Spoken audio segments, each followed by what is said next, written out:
ॐ पूर्णमदाः पूर्णमिदं पूर्णात् पूर्णमुच्यते पूर्णात् पूर्णमदाय पूर्णमेवावशिष्यते। सभी को मेरा जय श्री कृष्ण। इसके पहले वाले वीडियो में हमने धर्म और धर्म की उत्पत्ति से संबंधित चर्चा की थी। अब इससे आगे बढ़ते हुए आज धर्मशास्त्र धर्म ग्रंथों पर चर्चा करते हैं। वर्तमान स्वरूप में अगर हम देखा जाए तो हमारी सामाजिक व्यवस्था एक न्याय के ऊपर चलती है, एक संविधान के ऊपर चलती है। इस व्यवस्था को, इस संविधान को, इस न्याय को हमने स्वयं निर्मित किया है। इसके अनुसार हमारा कर्म सही है या गलत, ये जांचा या परखा जाता है। लेकिन अनादिकाल से सृष्टि की उत्पत्ति के साथ ही संपूर्ण मानव समाज की व्यवस्था आज के संविधान पर तो आधारित नहीं थी, या आज के कानून के आधार पर तो आधारित नहीं थी। यह हमारी व्यवस्था वेदों, पुराणों, उपनिषदों के आधार पर विद्यमान थी। मनुष्यता को ना छोड़े, मनुष्य ऐसे कर्म करे जो सभी के लिए लाभप्रद हो। इस व्यवस्था को बनाए रखने के लिए सबसे महत्वपूर्ण भूमिका हमारे धर्मशास्त्रों ने अदा की है। सामाजिक व्यवस्था, न्याय व्यवस्था सब हमारे धर्मशास्त्रों के अनुसार ही प्रचलित थी। वही धर्मशास्त्र हमें बताते हैं कि वास्तव में मानव जीवन है क्या, या मानव जीवन के कर्म क्या हैं, हमें क्या करना चाहिए, क्या नहीं करना चाहिए। मानव जीवन में मानव कल्याण के लिए या अन्य जीवों के कल्याण के लिए हमें कौन से कर्म करना चाहिए। इन सब का ज्ञान हमें कहाँ से प्राप्त हुआ? इन सब का ज्ञान हमें हमारे धर्म ग्रंथों से प्राप्त होता है। हमारे धर्म ग्रंथ हमें बताते हैं कि क्या सही है और क्या गलत है, हमें किसका अनुसरण करना चाहिए और किसका अनुसरण नहीं करना चाहिए। हमारे सनातन धर्म की उत्पत्ति के साथ ही हमारे धर्म ग्रंथों की भी उत्पत्ति हुई है। वास्तव में अगर थोड़ा सा विस्तार में अगर इसको समझा जाए तो धर्म ग्रंथ है क्या? सबसे पहला प्रश्न यही उठता है कि धर्म ग्रंथ है क्या, और वास्तव में कौन सा ग्रंथ धर्म ग्रंथ है। लोगों के बीच में बड़ी भ्रांतियां हैं, तो अपनी अनभिज्ञता के कारण हम लोग समझ नहीं पाते कि वास्तव में धर्म ग्रंथ क्या है और कौन सा धर्म ग्रंथ सही है। लोग अपने अपने हिसाब से धर्मों की व्याख्या करने लगे हैं, जो कभी भी उचित नहीं है। तो आज हम चर्चा करते हैं धर्म ग्रंथ पे। वास्तव में धर्म ग्रंथ है क्या? जैसा कि नाम से उजागर होता है कि धर्म ग्रंथ अर्थात ऐसे ग्रंथ जिनमें धर्मों से संबंधित चर्चा हो, जिसमें मानव कल्याण से संबंधित चर्चा हो, ऐसे ग्रंथ धर्म ग्रंथ कहे जाते हैं। कर इनको समझना है या धर्म ग्रंथ को बारीकी से जानना है तो धर्म ग्रंथों को दो भागों में बांटा गया है। पहला होता है श्रुति और दूसरा होता है स्मृति। अब श्रुति क्या है और स्मृति क्या है? तो श्रुति ग्रंथ वह ग्रंथ है जिसकी उत्पत्ति स्वयं ब्रह्मा ने की है। ऐसे ग्रंथ जो किसी मानव द्वारा निर्मित नहीं है, जो किसी महर्षि द्वारा निर्मित नहीं है, यह ग्रंथ स्वयं ब्रह्मा द्वारा निर्मित है। ब्रह्मा ने जो ज्ञान मानव कल्याण के लिए दिया है, ब्रह्मा ने जो मानव कल्याण के लिए जो एक मनुष्य का जीवन जैसे होना चाहिए, वह गूढ़ रहस्य की बातें जो बताई है, वह ज्ञान वेद कहलाता है। वेद श्रुति में आते हैं, श्रुति के अंतर्गत आते हैं। श्रुति के अंतर्गत वेद, उपनिषद और श्रीमद् भागवत गीता को भी श्रुति के अंतर्गत माना जाता है। श्रीमद् भागवत गीता, मैंने अपने पिछले वीडियो में बताया था कि श्रीमद् भागवत गीता वास्तव में है क्या। तो यह धर्म ग्रंथ भी श्रुति के अंतर्गत आता है। अब स्मृति की बात की जाए तो स्मृति वह ग्रंथ है जो हमारे महर्षि, हमारे विद्वानों ने अपने अनुभव के आधार पर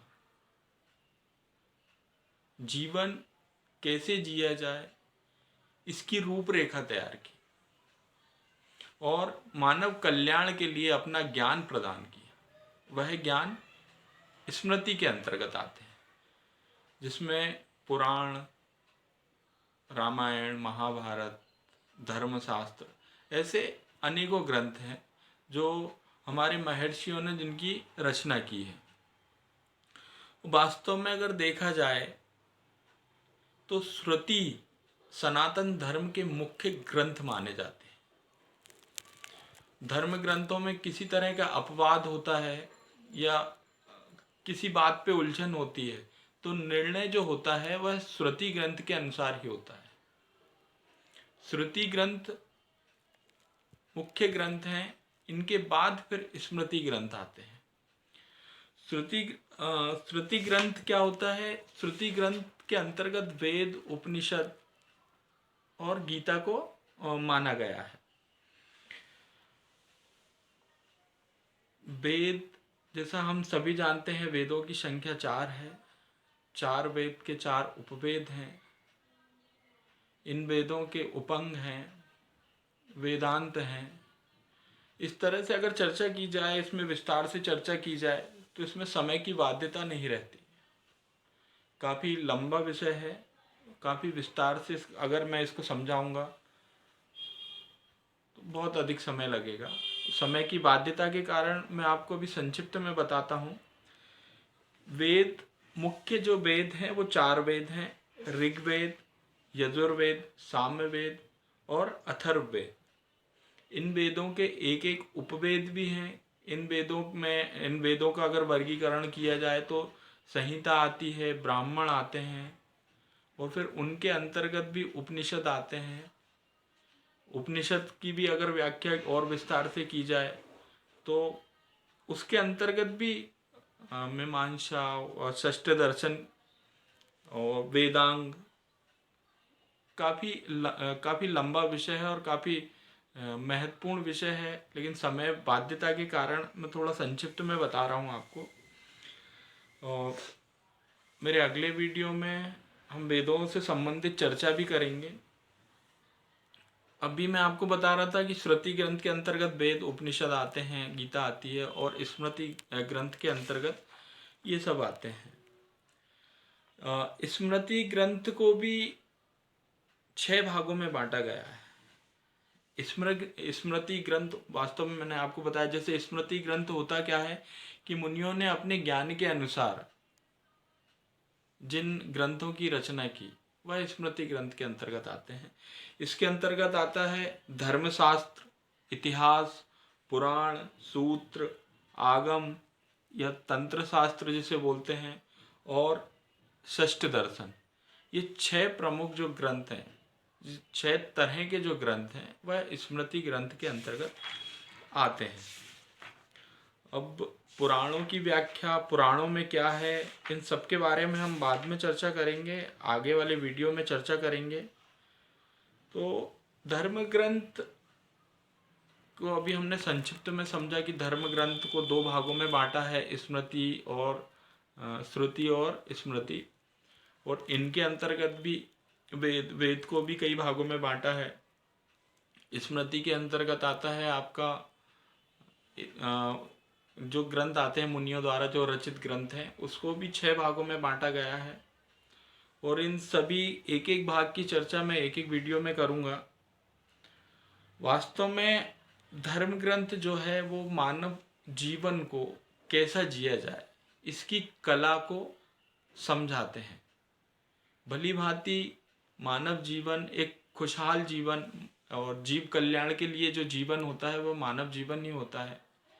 मानव जीवन एक ऐसा जीवन है जो अन्य योनियों से, अन्य जो जितने भी जीव जंतु है, जो भी दूसरे योनियों में जो प्राणी हैं उन सबसे श्रेष्ठ मानव योनि को माना गया है, मानव जन्म को माना गया है। और इस मानव जीवन में मानवीयता, इंसानियत बनाए रखने के लिए हमें इन धर्म ग्रंथों की आवश्यकता पड़ती है। वास्तव में धर्म ग्रंथ ही हमारे मार्गदर्शक हैं और यही हमें उचित और अनुचित का भेद कराते हैं। ये हमारी कहना चाहिए कि ये जो हमारी वर्तमान पीढ़ी है या हमारा जो जीवन है वह धर्म ग्रंथों को इतना महत्व नहीं देता और इसी कारण हमारे जीवन एक कष्टप्रदाय जीवन हमारे सामने दिखाई देता है कि हमारा मानव जीवन सबसे कष्टप्रदाय जीवन। ऐसा क्यों है? ये हमारी अनभिज्ञता के कारण है। क्यों? क्योंकि हमें मानव जीवन कैसा जीना चाहिए इसका रहस्य नहीं पता।